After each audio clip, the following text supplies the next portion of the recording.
Good evening and welcome to the Kansas City Public Library. I'm Henry Fortunato, Director of Public Affairs. Tonight, appearing in my guise as Chief Building Inspector. To that end, thank you very much for participating in the Central Library's semi-annual maximum seating capacity test.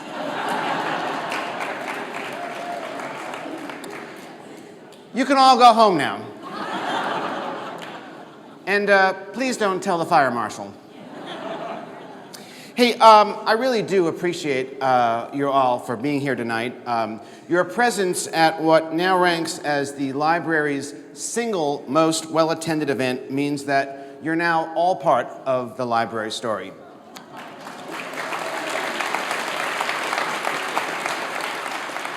And to think there was a time the critics said this library was a mausoleum. Well, tonight you're going to hear some incredible stories from one of the most iconic journalists in broadcast news history. It's hard to think of a major news story in most of our lifetimes that Dan Rather didn't either investigate, cover, or otherwise report on. He's compiled all of that together now in his new memoir, Rather Outspoken, My Life in the News. Tonight he'll be talking about that in a public conversation with Library Director Crosby, Kemper III. After that, he'll be signing books down the corridor, but I'll come back and explain those details. Speaking of details, two things that are very, very important. First of all, those of you who are library regulars, you're wondering why you didn't get your ticket stamped. It's because we're going to make you pay. Actually, that's not true. The gates will be open, so not to worry. Those of you who cut it close and couldn't fit into the parking garage and had to park down there in North Kansas City, there'll be a shuttle bus taking you back and forth, although it's only about 3 blocks. But anyway, just so you know. Okay, so before we get to the main event, I do have one quick story to tell you myself. People often ask me, how do you get these events? How do you get these people to come to the library? And, you know, of course, it's all magic. But usually it's because there's a key personal connection. And that's the case with tonight. I think some of you know our dear, wonderful librarian, Dorothy Elliott, one of the library's deputy directors. Well, it just so happens that Dorothy has a niece who lives in New York. It just so happens that this niece is married to the director of publicity for Grand Central Publishing, the publisher of Dan Rather's memoir. And, well, they just happened to have a conversation a few months ago, and 4,000 emails and phone calls later, here's Dan Rather. But it all began with Dorothy. It would not have happened without Dorothy. Dorothy, as some of you know, is going to be retiring, I think, at the end of this month. But Dorothy, you could not have given us a better going-away present.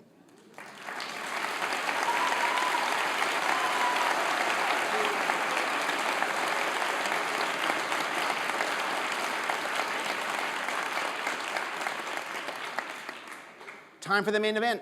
Ladies and gentlemen, Crosby, Kemper, and Dan Rather. Thank you very much. Thank you. Thank you. Well, I had a long introduction, but I guess you all know him. I do actually have here from page 278 of Rather Outspoken, Rather's Rules for Interviews. I have studied it carefully. I will refer to it frequently during the evening. The first line of Rather's Rules for Interviews is preparation is the key. We'll find out if I'm prepared. Dan Rather's written about his life before, but this book is special because he speaks about his profession with the very critical eye of one who loves it but believes it perhaps has fallen on evil times. And that is an important knowledge in a nation founded on a belief in a free press, operating without fear or favor regarding the news or the newsmakers. Before we get into the meat of Rather Outspoken, I think we need to meet the man and separate him, if we can, from the legend, the myth of Dan Rather. So, Did you really tie yourself to a tree in Galveston while reporting on Hurricane Carla?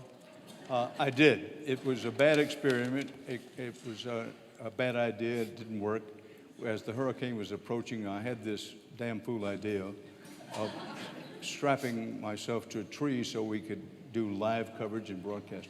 But two things. I quickly found out it wouldn't work because the tide would be up too high. And the second was, for those of you who don't know, The tide coming in when you're tied to a tree is not a good it's scenario. not a good idea. And you would have thought I figured it out before we got to the tree, but I didn't. And the second is that, like every other living thing, snakes go for the high ground. Oh, ouch. And when we got outside, there were literally thousands of snakes that had gone to the high ground. So Wow. we quickly ditched that idea. And you ditched the idea, so you didn't really tie yourself to a tree while you were reporting on Hurricane Carla, which was, I believe, the largest hurricane in terms of mass ever to make landfall, at least in modern history. In this country, that's true. This country. But your reporting of that live from Galveston, you were the only reporter with a national feed, I think, to report from Galveston. And you also got lucky because there was a guy from the National Weather Service there, right, who was the chief observer of hurricanes for the National Weather Service? Well, that's true. And I recognize this may strike you as so far in the past, there was Caesar's campaigns or Napoleonic wars or something. But weather... You weren't covering that? No, I'm old, but it's not... I'm sorry. It's not true that I was covering when Sam Houston was still right. That is not true. No, but what happened there, this was television coverage of weather was not nearly what it is today. Most television weathermen had a piece of crayon or a heavy pencil and would just draw things out. Radar coverage, radar had been invented in World War II, but was not in widespread use. At any rate, the Weather Service, as an experiment, had put radar in Galveston and a few other places prone to hurricane and especially bad weather. And I knew that. It was one of the reasons that I convinced the station manager to send us down. I had never seen a hurricane on radar before, and very few other people outside of a few scientists had. And when I first saw it, it really took my breath away. The vividness of it, and you could see how large and really dangerous it was. And I got the idea of, well, if we could lay a scale map of the Texas coast and Texas over that, it would give people an idea.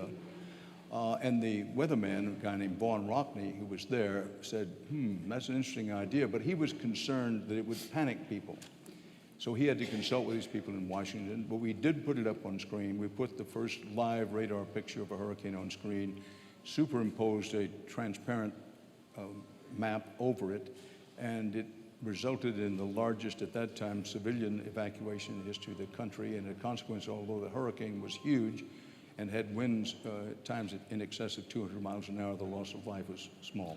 Right, 46 lives lost, but a huge evacuation. So relative to Katrina or other, but actually are smaller hurricanes, much less damage, and partly thanks to your news program, which of course made you a legend, despite the fact you didn't actually tie yourself to a tree. Your start, different than a lot of news people, which in the news business, it's become kind of an Ivy League sort of thing and a journalism school sort of thing. Your background is very different from that, kind of a hardscrabble background. Your father was an oil field guy. That's right. My father was first a pipeliner, then an oil field hand. He worked with his back and his hands all of his life, which was common in our time and place. But he was a great reader. You talked about his reading newspapers. He and my mother both were voracious readers, particularly of newspapers. And I've never known why it was, but true it was and is. I never dreamed of being anything other than a reporter. The word journalist, I was 23 years old before I learned that a journalist was not a reporter with a cane. But I think when we played those games as children, what do you want to be when you grow up? I always said I wanted to be a reporter. And I think that came from the fact that in our household, my father never finished high school. Again, by today's standards may sound terrible, but in his time and place, this was not uncommon. boys and young men quit school, 14, 15, went to work in the oil fields. And my mother had not finished high school either, although she later got a GED. But at any rate, my father saw newspapers what he called the poor man's college. But he had strong views of those newspapers, so you tell a story about his at one point canceling all three of the local Houston newspapers and subscribing to the St. Louis Post-Dispatch, which came 3 days late. Well, and we were finally reduced. My father, he absorbed what was in the papers. This was during the period, by the way, of what Churchill called the gathering storm of World War II. And he and his brother, my Uncle John, would discuss what's in the papers. He and my mother would discuss it. My father would read an editorial, and it's true. He would say, "That's it, Burl," that was my mother's name, "stop the Houston Chronicle. I'm never having anything more to do with it." And fairly quickly, we ran through all three daily newspapers, and we did wind up taking the St. Louis Post-Dispatch. We were finally reduced to taking the Christian Science Monitor, which out of Boston, which took more than a week. Yeah, there you go. Well, the news 3 days late from the Show Me State probably is responsible for your success. That would be our view here. But you also talk about the importance of books in your childhood, the importance of the Heights Library that you went to in your neighborhood. Well, I owe a lot to what I call the lady in the park. I've never known her name. We had a park. Our neighborhood was what sociologists today would call a transition neighborhood, which is to say it was a tough neighborhood. And the city sent out during the summer people in the parks, these sociologists, social workers. I didn't know at the time. All I knew was a woman in the park. I was about between 5 and 6 years old, I think, to read to us in the park. And it turned out that if you showed any interest, then she would try to take you to the library. And she took me to the Heights Library, small library, beautiful little library, and it was magic land for me. It gave me a love of libraries, a love of books, that I can't say enough about her. I once tried to find her name, I can't find it. She eventually took me to the downtown library in Houston. This was before Houston became a big metropolis. It was a big town, but not yet a big city. But the downtown library was, to my small eyes, humongous. And I couldn't believe what it was. And, you know, book after book. And I remember Paul Bunyan, the story of Paul Bunyan was the first book I got. But the point here is that I was very fortunate because this lady in the park introduced me to the magic of the library, which was about 2.5 miles from our home. And from that time on, I've loved libraries. I love everything about libraries. Great. We're glad to hear that.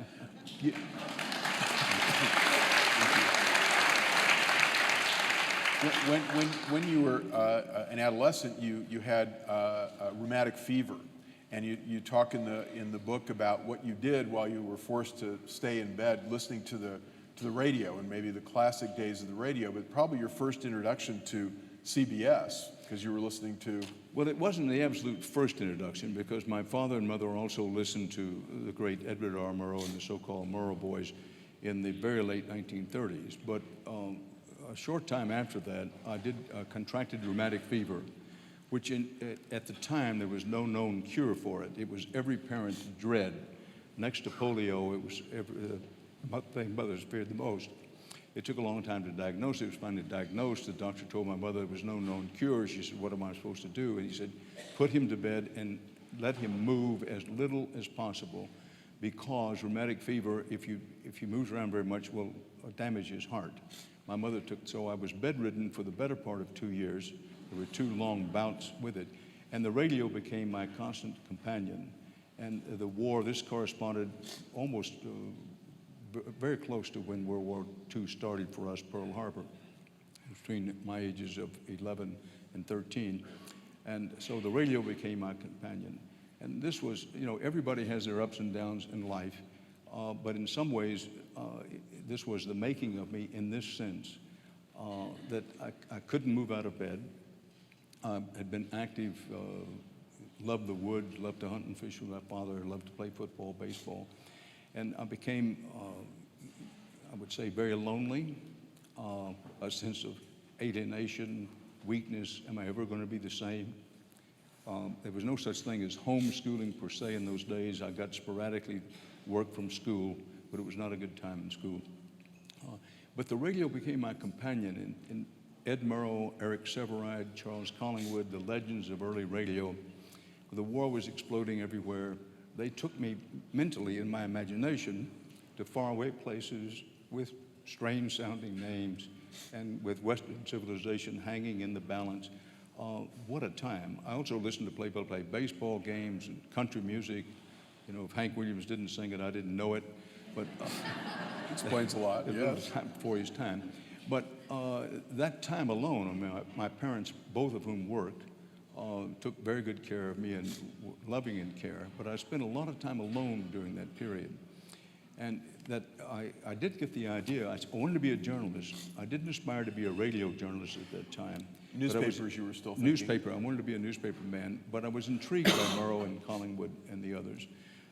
That I recovered, fortunately, when I was about 14. My father made a very smart decision. He said to my mother, you know, I was emaciated. I was very thin. If I turned sideways, you couldn't see me. My father said, listen, this is a critical time. He's either going to be a weakling or he's going to get his strength back. And so he got me a job at age 14, just past my 14th year, cutting brush for a survey crew that was laying a pipeline. And I did get my strength back.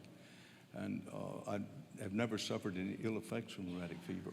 But it was, I don't want to over-dramatize it, but it was a critical time in my life. And God bless my father for making that decision, because I hesitate to think what would have happened if he hadn't said, look, he's got to get back on his feet, got to go to work, got to get his strength back. And so you go through high school, you play football, you go to Sam Houston State Teachers College, now a university in Houston, wanting to be a football player, but you run across a teacher, Hugh Cunningham? Yes. Well, actually, Sam Houston State Teachers College, which had 900 students when I went there, is not in Houston, it's in Huntsville, Texas, which is about 75 miles north. And if I can tell you a quick anecdote, which, as Dr. Henry Kissinger once said in another context, this story has the added advantage of being true. You like that in the library? That I was going off to college with what I thought was, quote, a football scholarship. My father took me for a walk around the block. And my father had never been on a college campus. He didn't know anybody other than oil field petroleum engineers he saw in the oil field, and said, Dan, I don't know what to tell you. I don't know anything about college. I'm not sure if there's anything I can say that will benefit you. But in an effort to try, I'm going to tell you two things. He said, when you get up north, remember this is only 75 miles north of our house. He said, when you get up north, he said, you don't go around asking people if they're from Texas. Because if they are, they'll be quick to tell you, and if they ain't, don't embarrass them. Yeah.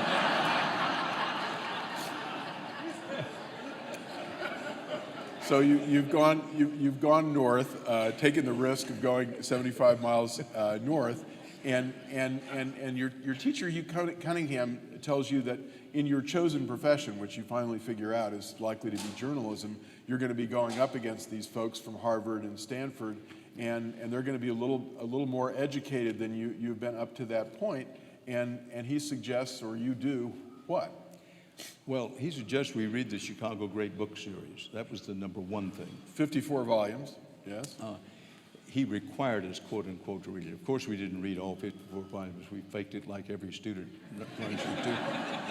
But no, I was thinking that was kind of a high hill to climb. You hit on a key thing. Hugh Cunningham was very important to me. He was a teacher who cared, and really cared deeply. Mind you, he was teaching at this small, behind the pine tree curtain, as we say, little teachers' college. He was, by the way, a graduate of the University of Missouri School of Journalism. Aha!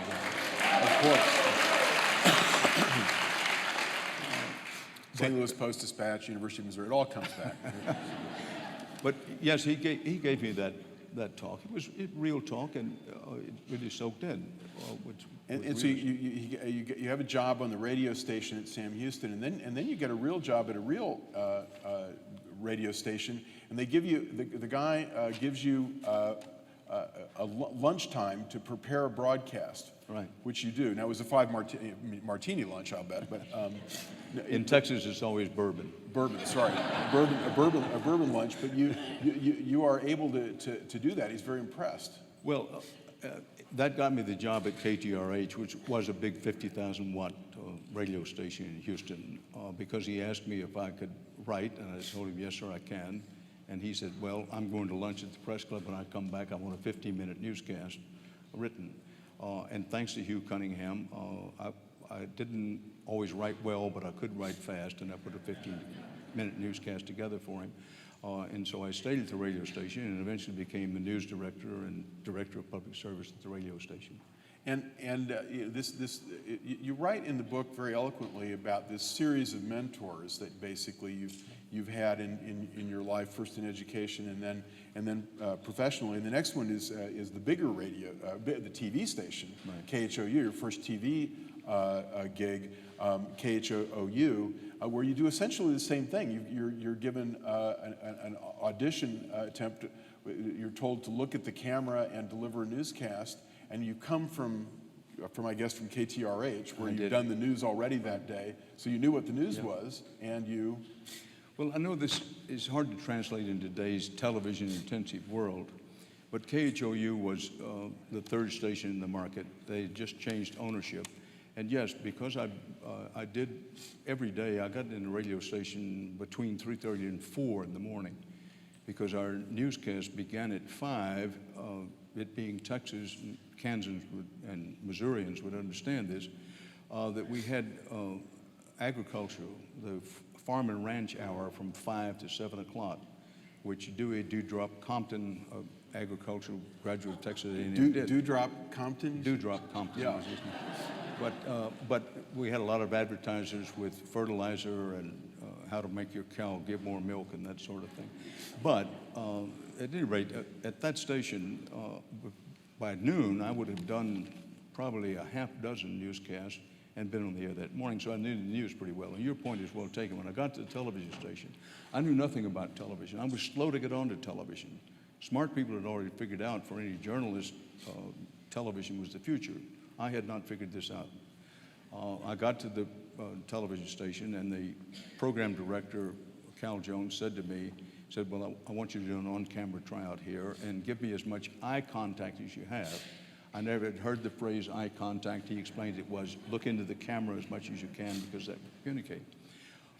So I did a 15-minute newscast without looking down. We had no teleprompter in those days. And he said afterward two things. He said, I've never seen anybody do that, and you're hired. Yeah, the music.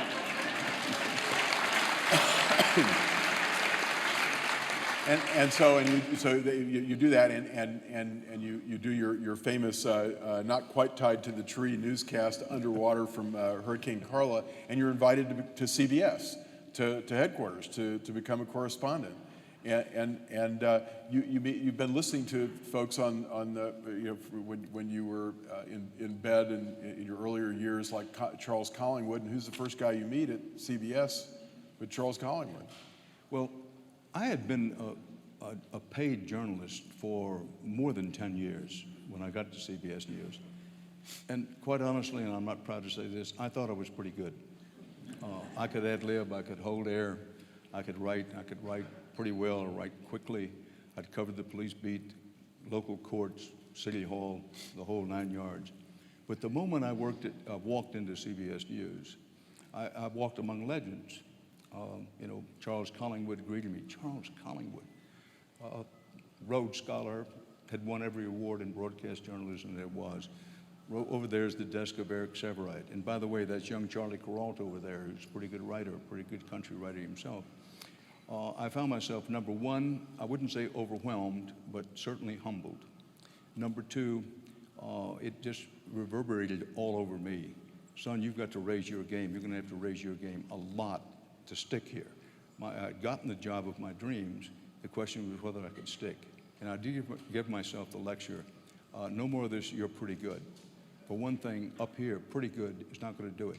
All right. And I remember once, to use a baseball metaphor, that Rube Walker, who was the third-string catcher at the Dodgers, once when I was doing play-by-play baseball for the radio station in Houston, they had a rainout, and I asked him, how much difference there was between AAA ball and the major leagues.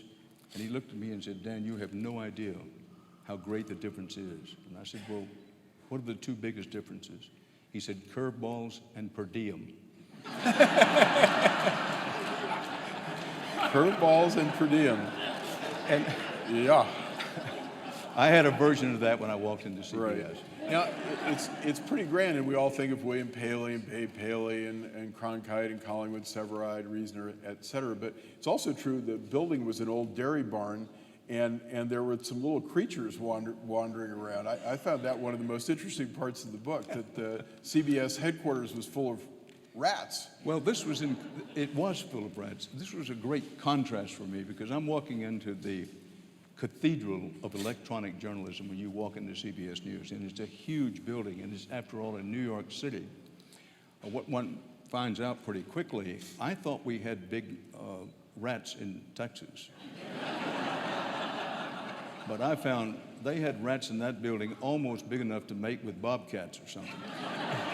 They had huge rats because it had been an old dairy barn and left over from the dairy barn. It was infested with flies, and every office had a fly swatter. And this was a paradox. Yeah.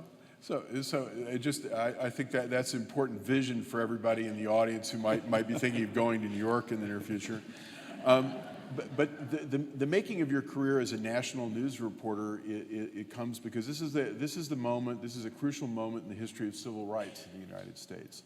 And they send you off to Houston, I guess, originally, back to Houston to cover... To Dallas. To Dallas, Right. to Dallas. And you begin to cover Martin Luther King, and you go to Oxford, and... Well, my first regular assignment for CBS News, I was assigned to cover the early stages. These were some of the earliest stages of the civil rights movement and Dr. Martin Luther King. My job was to cover that on a daily basis. This was, in many ways, the making of me as a person and as a professional. I had been raised in a segregated society. Texas was segregated, and we had institutional segregation. And it was not pleasant for anyone of color. But it was not Mississippi, Alabama, Georgia, or South Carolina in those days. And I quickly, in covering Dr. King, saw things that I wouldn't have believed possible in my country. I saw a Ku Klux Klan rally. The first time I covered a Ku Klux Klan rally, I can remember the shivers that went up my spine. They probably didn't exactly welcome you to the Klan rally. No, they definitely did not welcome me. But I remember thinking to myself, if it gives these shivers to my spine, what must it do to a young African-American mother and her family?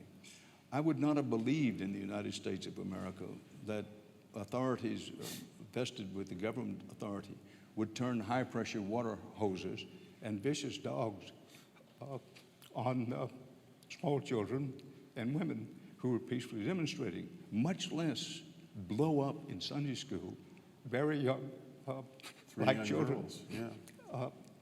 This was incredible to me. I can't say, both emotionally and psychologically, it hit me very hard, but I said, my job is to bear witness to this. It was very controversial at the time. We were called the communist broadcasting system, the colored broadcasting system. Many affiliates would not carry our coverage. And I did that for the better part of 2 years. That was my job to do on a daily basis.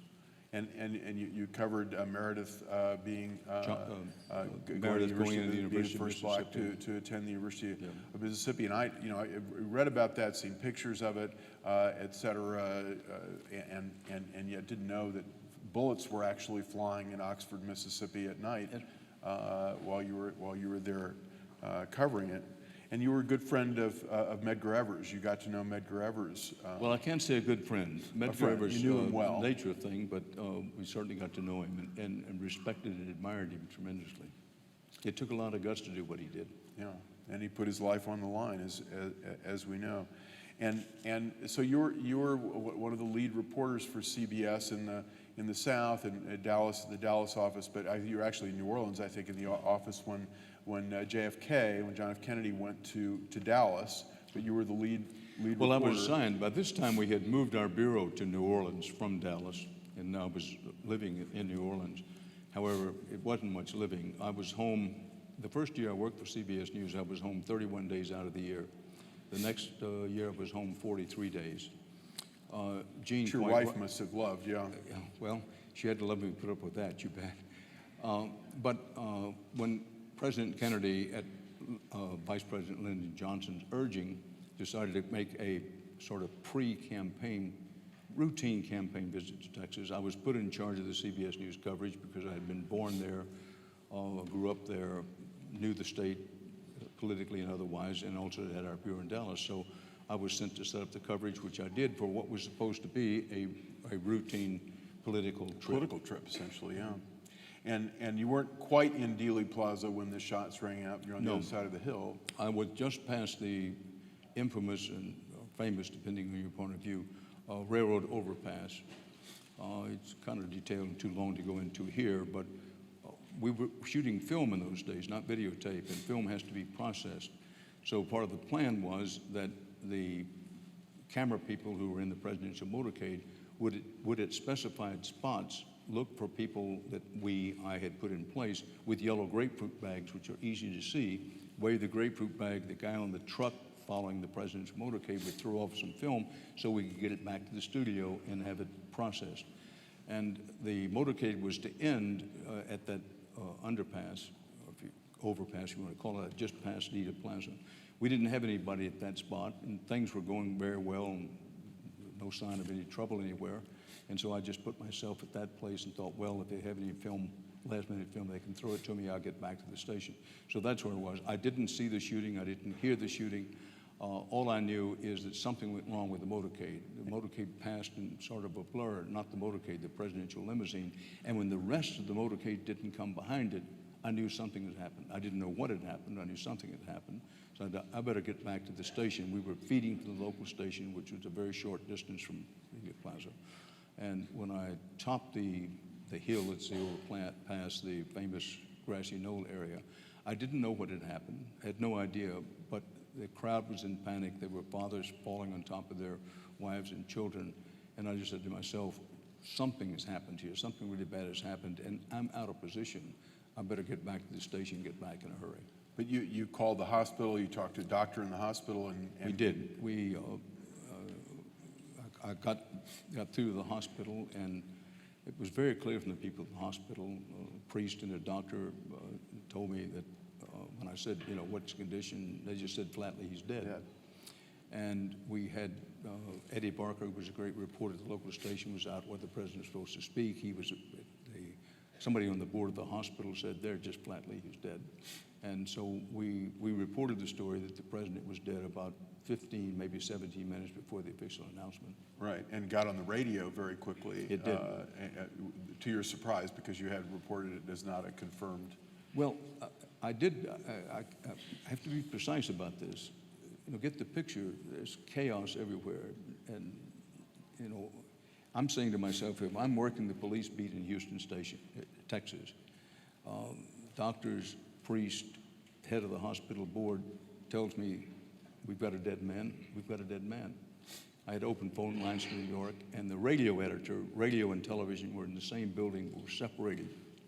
The radio editor said, what's the situation? I said, well, he's dead. He said, what? The president's dead? And I said, yes, the president is dead. Next thing I know, they're playing the Star-Spangled Banner, and the newscaster is saying, Dan Rather reports from Dallas that the president is dead. Right. It did cause a gulp. There was no doubt in my mind that he was dead, but yes, I would have liked to have a little more conversation before they played the Star-Spangled Banner and put it on. Right. There are a couple of interesting pages in the book that confirm something that I thought the one time I've been in Dealey Plaza and looked at the grassy knoll and the school book depository, which is relative to the pictures you see in the books about the assassination. The school book depository looks very, very close to the roadway, to the underpass, et cetera. You begin to understand, and it's your view, I believe, that Lee Harvey Oswald was the only shooter. Yes. And I'm open-minded about if somebody brings what I consider to be credible eyewitness testimony or empirical evidence. But this is where I come out. Yes, I believe Lee Harvey Oswald was a shooter. I think he was the shooter. I think he was the only shooter. The biggest question marks in my mind, and they aren't very big question marks, was he aided and abetted in any substantial way by anyone else? Right. I don't think we'll ever be able to completely put a period on that. That's why I say I'm still open-minded about it. And we could spend the rest of this day and the rest of the week discussing about what the evidence is based on, but that's where I come out.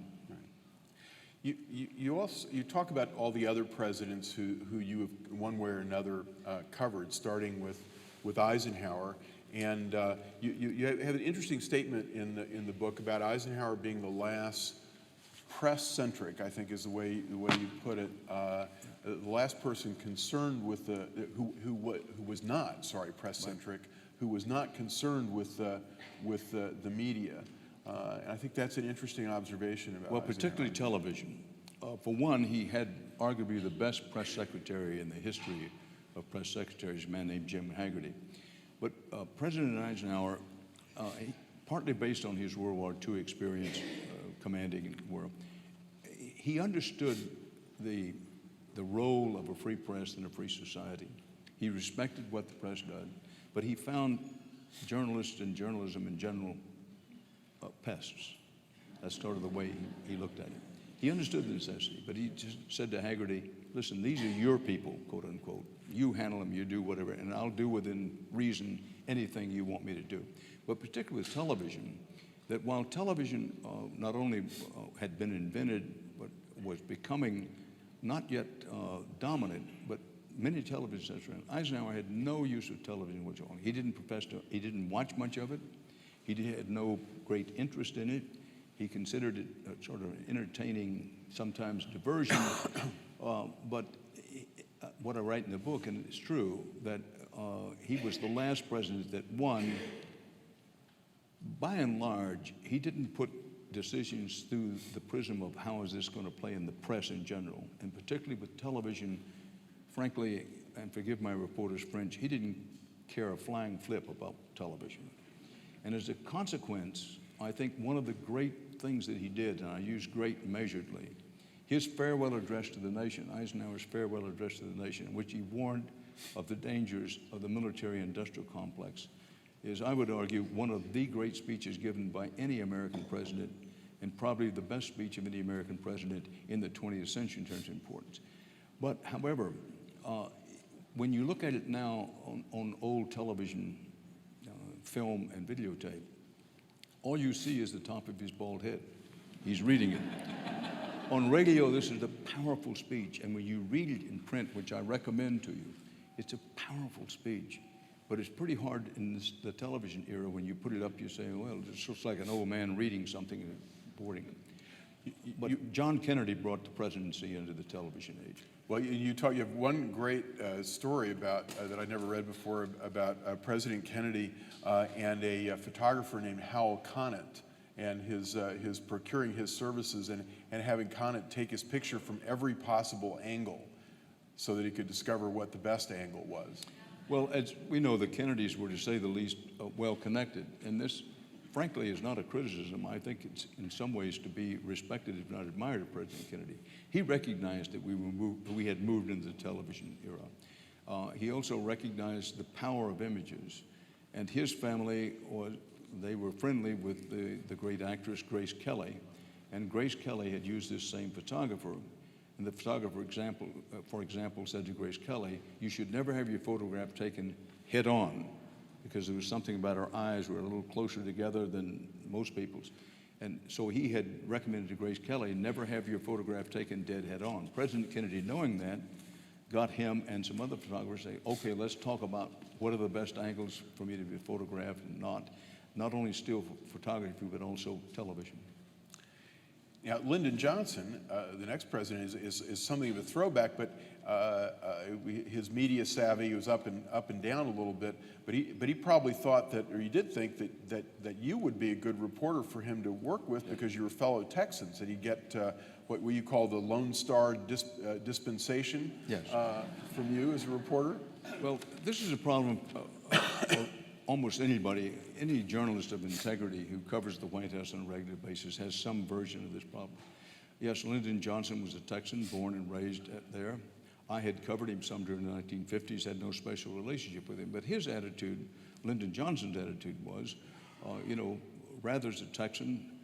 He understands me, and therefore we can, quote, count on him. And it was very difficult, in fact, it proved to be impossible to convince him, Mr. President, yes, I'm a Texan and proud of it, but I'm here representing CBS News, and I want to be preachy about it, a free press. We didn't actually have this conversation. The conversation was really short, like, what the hell's wrong with you, boy?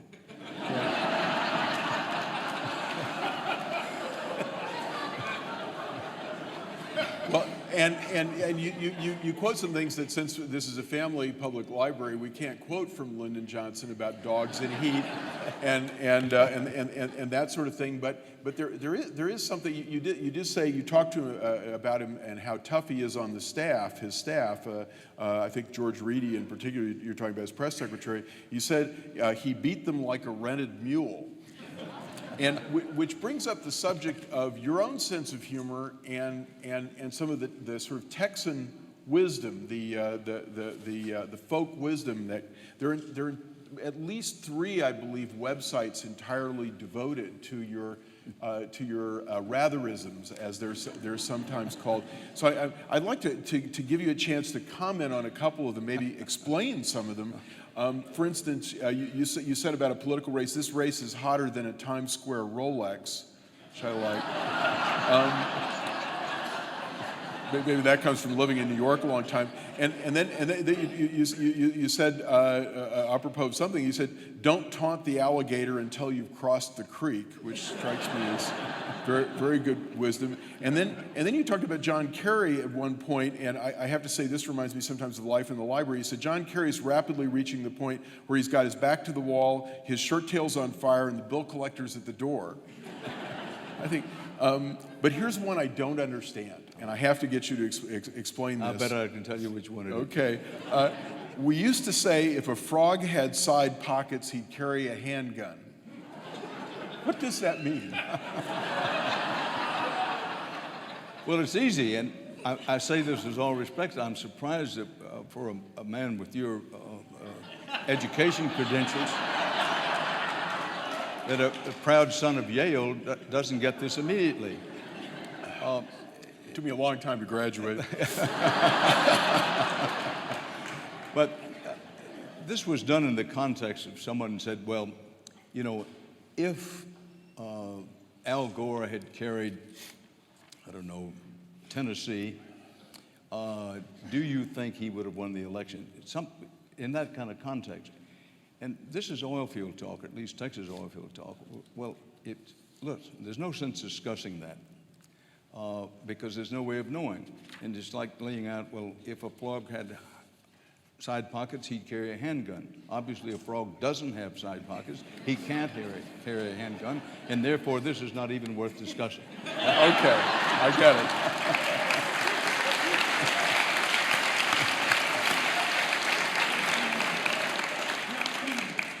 I think I understand now.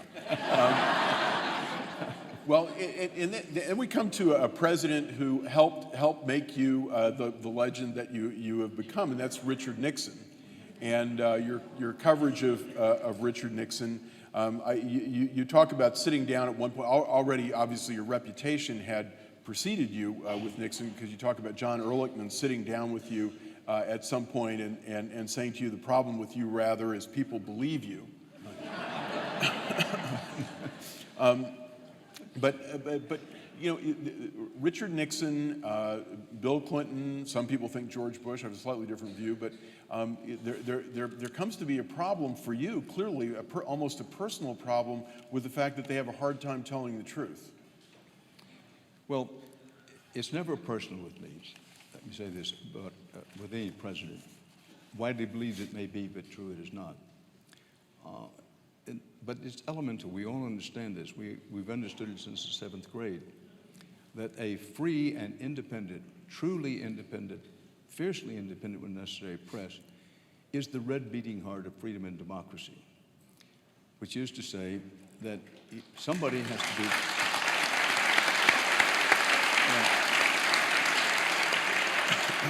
It's not the only role, but the watchdog role of the press is a very important part of it. Now, fortunately, in our country, presidents are not seen as descendants of sun gods.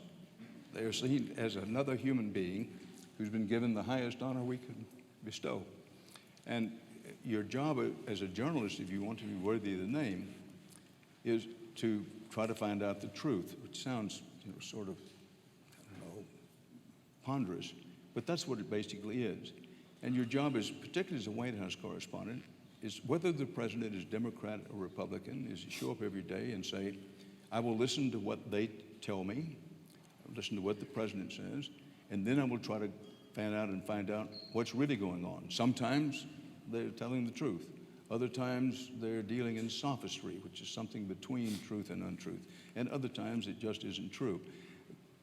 Through every president I've covered, I covered President Eisenhower, President Kennedy, but as White House correspondent, Lyndon Johnson, Richard Nixon, and Gerald Ford.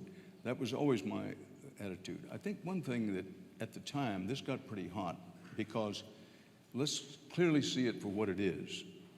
That what we call Watergate, we have a one-word term for a widespread criminal conspiracy that was led out of the Oval Office by a president of the United States. It doesn't get much more serious than that. And I, for one, for a long time, I wanted to believe that it wouldn't reach the White House, certainly wouldn't reach the president's inner circle, and could hardly imagine it reaching the president himself. But the facts shout. And as revelation after revelation came, one slowly had to reach the conclusion, this is what it is. It's a widespread criminal conspiracy, and yes, the president's been involved with it. Not a pleasant place to be, although as a journalist, I'd have to say you're always praying for the great story, and during that time, there wasn't a bigger story. Right. And do you look back on this at all? And you go in the book, and you've been accused of doing this generally, obviously by people on the right, but of being soft on Bill Clinton, who was also known to manipulate the truth a little bit, and obviously was convicted of perjury in the Monica Lewinsky thing. Maybe not a high crime and misdemeanor, which clearly Richard Nixon did commit, but fairly serious to commit perjury at the national level. Do you feel it's a false criticism that you might have been too easy on Clinton, or looking back, do you think maybe he got away with a little bit too much? I do, but perhaps I'm not in the best position to judge that. I understand the argument. I'm not here to defend it. I'm a great believer you are what your record is. My record, thanks be to God, in fairly good genes, is long and is there for all to see. Different people coming from different political persuasions, different sides of things, will see my record. Frequently, they will see it through the prism of their own political prejudices. Bill Clinton didn't think I was all that soft on him. That's number one. But I understand that criticism, and you can't do it for as long as I've done it and be on the stories I've been on and have everybody agree with you. I've said before and say now, part of growing up as a journalist is to understand not everybody's going to like you all the time. And frankly, there are periods when you say to yourself, if you want a friend, you better get a dog. But in terms of this, I want to come to the core of this. I've said before, I don't do it perfectly, and I understand that criticism. I will say about the Clinton thing, I agree that perjury, and particularly perjury at a very high level, is a serious offense. But I don't know of anybody who would argue that it's on equal plane with running a widespread criminal conspiracy out of the Oval Office. And I would agree with you completely. It does seem to me interesting, though, that in the time of Richard Nixon, there was a bipartisan consensus that what Nixon did was wrong and he had to go. And though I think impeachment is for high crimes and misdemeanors is much too strong for what Bill Clinton did, on the other hand, the attacks and the response on Clinton were entirely on a partisan basis. And it surprised me that no Democrats, the honorable people, the Pat Moynahans, the Joe Liebermans on the left, ever asked for his resignation or felt that committing perjury was at least warranted some major slap on the wrist.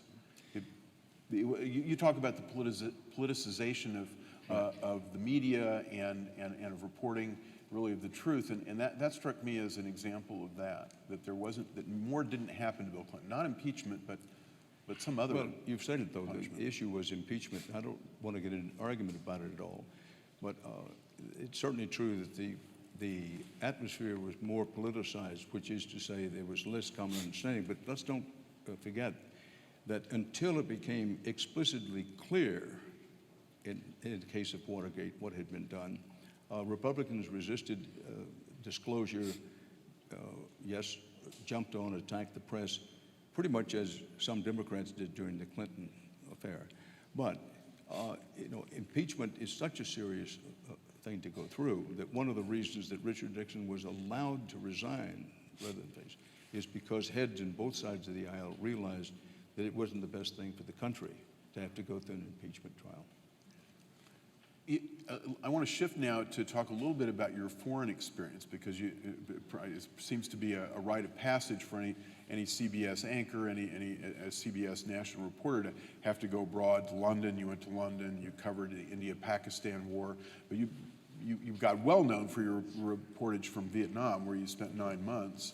And then Afghanistan, where you went during the time of the Mujahideen fighting the Soviets. Talk a little bit about your experience as a foreign correspondent, what that was like. You have rules for a foreign correspondent, for instance. Well, the rules start with 3. Don't drink the water. Don't eat the meat. And don't even look at the women. You also say somewhere the thing when you're out on a combat, covering combat, you should definitely not wear loafers. That will reduce your credibility. Not recommended. Right, with the troops. There's one story in the book that really caught my eye, and I love your comment on this. You talk about a man, a Vietnamese, when you're in Vietnam, you go to Vietnam, and you're succeeding Morally Safer, I think it is, and it's recommended to you by CBS and by other reporters there who've used him that there's a man named Pham Xuan An, I think I may have mispronounced it, but who's a Time magazine correspondent, a Vietnamese, but who studied in the U.S., and Neil Sheehan and David Halberstam and Peter Arnett, Stanley Carnell, the great names in Vietnam coverage, have all used this guy. And it turns out that he's a spy, that he's actually... Well, he was a very high-ranking intelligence operative for the North Vietnamese, so much so that he was given their highest honor after the war, our part of the war, ended. This is a cautionary tale for both journalists and news consumers. I want to make the point that it wasn't just 1 or 2 journalists who trusted him. And it wasn't only journalists. U.S. diplomats trusted him. U.S. military people trusted him. But you didn't. You had some sense that there was something wrong with him. I had no sense that he was an intelligence operative. It is true when I got there, 2 things happened. And I would put this under the rubric of mostly luck. Yes, I was introduced to him and said, this guy is probably the best source you're going to find. There was just something about his cut. Maybe it's the Texas in me, I don't know. I didn't take to him. But the other was, I wanted to be what Ernie Pyle was in World War II. I wasn't that. I never became that or anything close to that. I wanted to be in the field. I wanted to be where the fighting and dying was. And therefore, I spent almost all of my time in the field. And in many ways, I was lucky. One, I was lucky to get out alive, but more than that, I never engaged with this person. When I found out long after the war was over, it was long after the war was over this was discovered, I was astounded at the point of being astonished that he turned out to be the North Vietnamese top intelligence officer. Do you think in retrospect, looking at the reportage of somebody like Halberstam or Sheehan, that it corrupted their reporting in any way? No, I don't think so. I have enormous respect for both their work. I will say that I think part of what the benefit for the North Vietnamese were what he was able to glean from reporting. That, as a source, reporters went to him. He gave them things, and he got things in return. But I want to be explicitly clear that I think Halberstam and Sheehan and Arnett and a long list of others are outstanding reporters. But I do think that it's, as I say, a cautionary tale to realize now, long after the war is over, that one of these principal sources, again, not just for journalists, for diplomats and our own military people, was about the highest ranking intelligence officer the North Vietnamese had in the South. You do say about him that you found out that when he died, he'd become very disillusioned with what had happened in Vietnam when the communists did take over, right. And that he left instructions that he should not be buried anywhere near a communist. Right. Which was amusing. The other foreign experience that got a lot of attention was what is sometimes thought of as your Gunga Dan experience in Afghanistan, when you went and hung out with the Mujahideen when they were fighting the Russians. Right. Talk about that a little bit.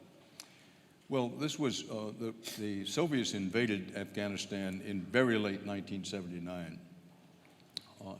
That I wanted to go almost immediately, not because I recognized right away what a story, but I did sense this could develop into a pivotal story for the latter part of the 20th century. But we had to wait till the snow cleared in the mountain passes to get in. The Khyber Pass even. And in the end, that we walked in through the Khyber Pass, stayed inside 2 weeks, and walked out and managed to get out alive with the first television reports about the war. The Gunga Dan stuff, when it first came, what happened was the Washington Post recounted how we'd gotten in and gotten out, very luckily so. And I can pause and say this is one of those situations where I knew it was going to be dangerous, and I take that responsibility heavily, particularly for crew, had a cameraman, sound man, producer, and translator with me. But if I had any idea, if I'd known how dangerous it was going to be, I can't say I wouldn't have gone, but I'd have given it more thought and maybe not taken as many people with me. But anyway, we got in and we got out, and the Washington Post wrote a story, and the headliner was Gunga Dan, which is play on Gunga Din, the old thing.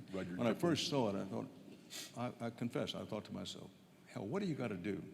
I mean, we walked in, we walked out, we covered what nobody else had covered on a big breaking story of the war, and what you get is mockery. But very quickly, I changed. I really took it, if not a badge of honor, saying, one, to hell with them, whatever they think. I know what it was like, and we went in and got it and got out. And the other was, said, well, I don't know, Gunga Dan, it has a ring to it. Yeah. So, and they were, let's face it, they were jealous. And you were the first to report on the fact that the Russians were using gas and doing some of the terrible things that they did. And you reported on that, and the Russians got kind of mad and put a bounty on your head. they did. That I do wear as a badge of honor. Yeah. So in the book he says, made my day.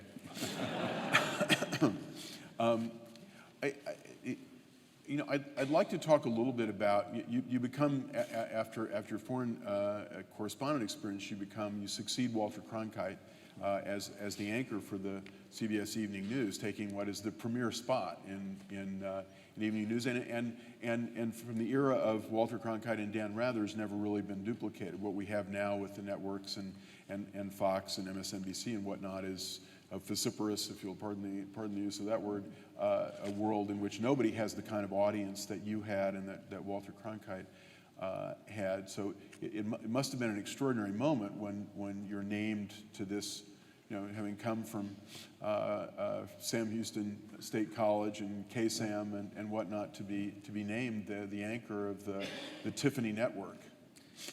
Well, the short answer is yes, of course it was. It had to be. On the other hand, there was some wariness about it. And I'm glad you used the word succeed. Nobody replaces a legend like Walter Cronkite. I succeeded Walter Cronkite. And I had been told by family and friends, they didn't say, don't take this job, but they said, Dan, you probably ought to go someplace else, because in their vernacular, the first person after Cronkite's going to get your head blown off in terms of, this is the pattern. But, I was so proud of working at CBS News. I knew the history, the tradition, all the legends, and believed in it. And I said, look, I can't be Walter Cronkite. What I better do is be the best Dan Rather I can be. And if I do that, then I give myself the best shot. Now, as luck would have it, and there was some luck involved in this, I had been told that after Cronkite, we could expect the ratings to be down for 2.5 years. What was said to me, Dan, the ratings go down, you can't follow a legend like this and not have it, but we think after 2.5 years, things will come back. It didn't work out that way. The ratings never really plunged. We came back and had a great run after that. Ratings, of course, is the way the corporate structure judges how you're doing. But I also, I came as new technology was making it possible to take the broadcast, take the whole broadcast anywhere in the world. And so what I tried to do was develop the technique of what we call a mobile anchor. I know you can see that as a conflict, but the fact you could take the broadcast anywhere, the whole broadcast, and do the broadcast, do it. At the start of Go Forward 1, we did the CBS Evening News from the Middle East, the whole broadcast, for about 3.5 weeks. During the Cronkite era, you didn't have the equipment to do that. You could go and do 10 minutes, maybe 8 minutes, not the whole broadcast. Set up as Cronkite did when the But it answered your moon question, landing. too long-winded question. Of course I was honored by it.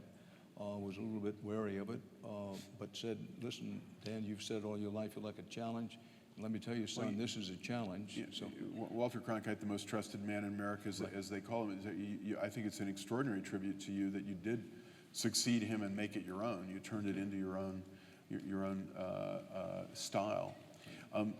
I want to ask you, because in part because it's an extraordinary moment in American history and you were in the middle of it, and in part because I think it tells us a little bit about the way the news business works and the kind of skill that you have to do what you did.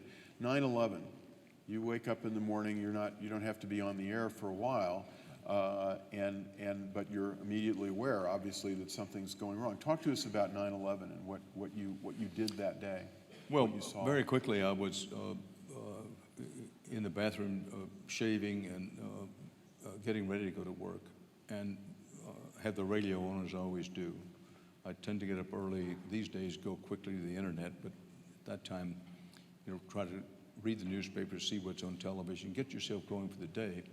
But in the bathroom, I had the radio on, and the radio, it was very sketchy information. They kind of broke in and said, there is a report, not that it happened, a report that a small plane may have hit one of the Twin Towers. Well, you don't have to be a New Yorker to know that any size airplane that hits either one of the Twin Towers is going to be a big story.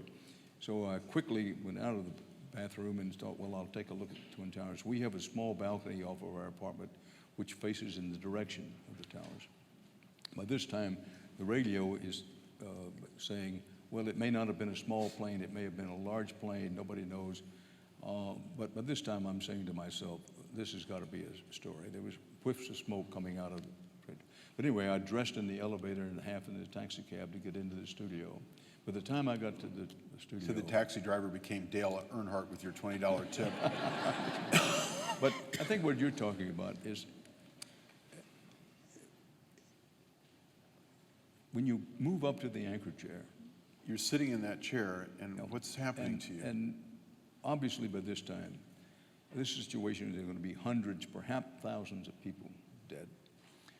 It was obviously an attack of some kind. Yes, it was already suspected it was a terrorist attack, but not known. Here's the point. I had the same emotions that every other American was going through at that time. Same thing happened with the Kennedy assassination. It's such a sledgehammer to the heart that your emotions just come, want to engulf you. However, if you're a pro, you're trained to push those emotions down deep within you. Just don't let them get at you. To be focused, what the tennis players call zone. Get focused, laser beam focused on what your job is. Now, I wouldn't have been much of a journalist, wouldn't have been much of a pro, I didn't recognize that this would be a supreme test, which is to say this story was going to go on for many days, if not weeks. I understood what my role was, a small role of being part of the national hearth, if you will, of information. And that I went to the anchor desk saying very quickly to myself that I want to be the best I can be ever been this day, and the days that succeed these. But there were times when I couldn't keep the emotion down very far. I can remember, and I described in the book once, when both towers came tumbling down, that my knees were beginning to quiver underneath the desk. And I can remember giving myself this sort of semi-lecture. Don't let that show. Can't let that show. Just stay focused on the story. And fortunately was able to do it. And it's interesting, you describe what actually happens at the anchor desk, that you've got actually two earpieces coming into you, and one is coming from the control, the operations center, and one is coming from the editorial side, and you're sitting there with speaking. At the same time, you've got not one, but two sets of folks I speaking. know it sounds in your crazy, ear. and in some ways it is, but this is not a major skill. And every anchor I don't know. It's not one Every anchor person does it a little bit differently. But I'm not patting my part here because I had a lot of experience at local station as well. The way it worked for me is quite right. Two earpieces, one to the control room, one to the editorial desk, if you will. And your job is to listen to the control room may say, we're going to go to Washington in 15 seconds, 14, 13, 12, 10, count down. The other says, before we go to Washington, be sure to do something. And I know it sounds weird, but it's not. If you practiced, you can do it. You're hearing these things in your ear, brain's compartmentalized. You hear the director in one ear, you hear the editorial in the other. You may have a card put in front of you, and at the same time, you're trying to carry on a narrative, a conversation with the audience. Yeah, I'm amazed, actually. I'm from the Gerald Ford School of chewing gum and walking being tough for me. So it's an amazing skill, I think. Well, you are an emotional person, and I think different than most of the anchors over the years who've given this sort of cool, the Huntley Brinkley, Peter Jennings, the David Brinkley kind of cynical attitude towards the world. And I think that's one of the things that actually has made your career, is that you are the news person that we can count on to express your emotions. You went on a David Letterman show not long after 9/11 and actually read part of America the Beautiful and teared up. And I have to say, I teared up reading about that. I think I remember actually seeing it too. And I think you connect with us because it's the emotion that we're feeling at the time. Well, look. I'm not a robot, nor do I want to be a robot. And I'm not suggesting anybody else who does the line of work I did wanted to be a robot. I'd like to think, when I said you are what your record is, I think by and large I've been able to control my emotions under extreme circumstances. What happened in the David Letterman program, I was surprised. We'd gone through day and night broadcasting for, I don't know, over a week. Letterman was off the air. He was coming back on the air. He asked me to come over to help him get the program back on the air. This was the first time I was out of my own, if you will, turf, out of my own broadcast environment. Whereas I explained to you before, I tried to keep my emotions under control, was able to do so. When I got on Letterman, I was the most surprised person. I did try to read part of one stanza of America the Beautiful, and suddenly all the emotions that I had tamped down for so long just came flooding out. Now, one should never apologize for grief, and I don't apologize for it. But at the time, I said to myself, gosh, I'm sorry I couldn't hold it in a little longer. The last major story of your career at CBS, certainly the last story that most people remember, is the Texas Air National Guard story about George W. Bush's service, or lack thereof, during the Vietnam War. And you've been very heavily criticized for that. Obviously, you took it to a lawsuit which you lost. It's at least fairly significantly responsible for the timing of your leaving, retiring from CBS.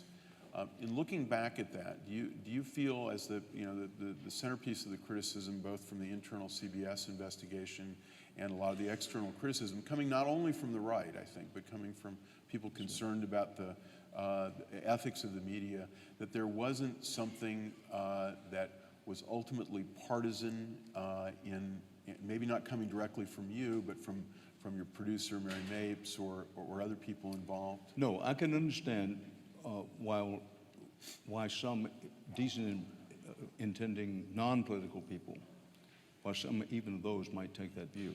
Widely believed it may be, but true it isn't. There never was anything personal in this. It wasn't a matter of partisanship. It wasn't a matter of trying to affect the election. It was trying to get a good story, and what we thought was an important story, a story which had never been on American television. There had been some references to it in print, but it had never been on American television. And what did we report?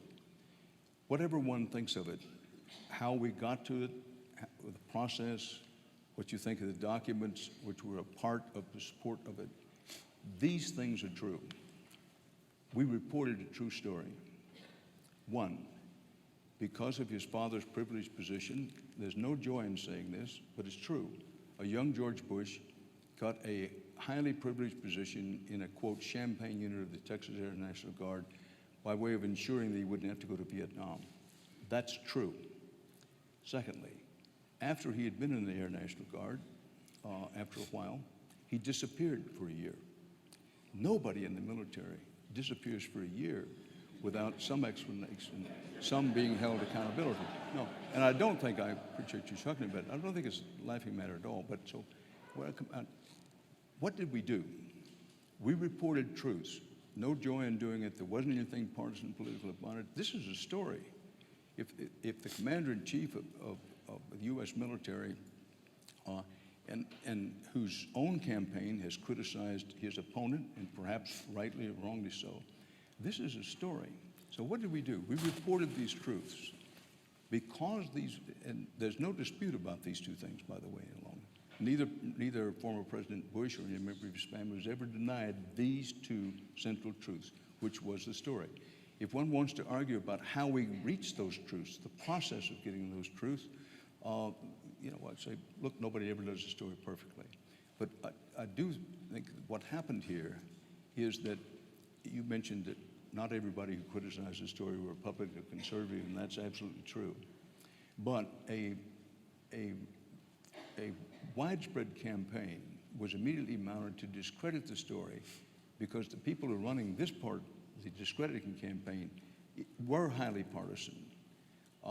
And they said to themselves, if these truths get on television and get widespread acceptance as being what they are, the truth, that's not going to be good for our partisan political purpose. And that it takes a lot of detail to tell it. And I do want to point out, this is less than a fourth of the book. And I wasn't at all sure it should go in the book, but how are you going to write a memoir and not deal with this? But that's where I come out with it. Okay.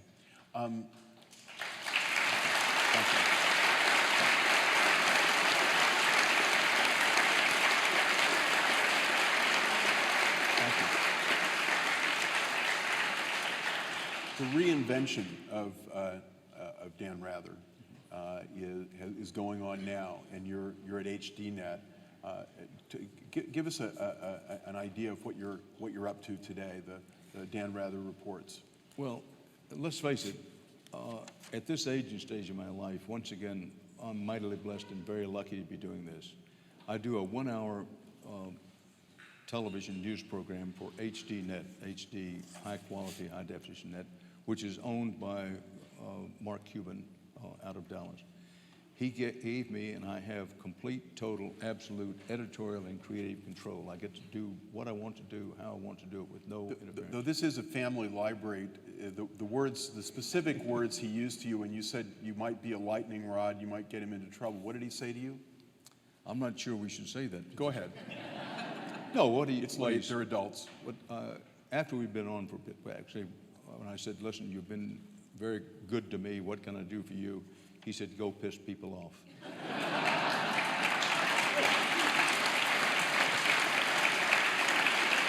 So, ladies and gentlemen, for those of you who may be still stuck on network news or watching Fox or MSNBC, Dan Rather is doing 42 programs a year for HDNet. Dan Rather reports. You've been nominated for 16 Emmys. You've won 3 Emmys doing this for HDNet. And ladies and gentlemen, Dan Rather is still pissing people off. Thank you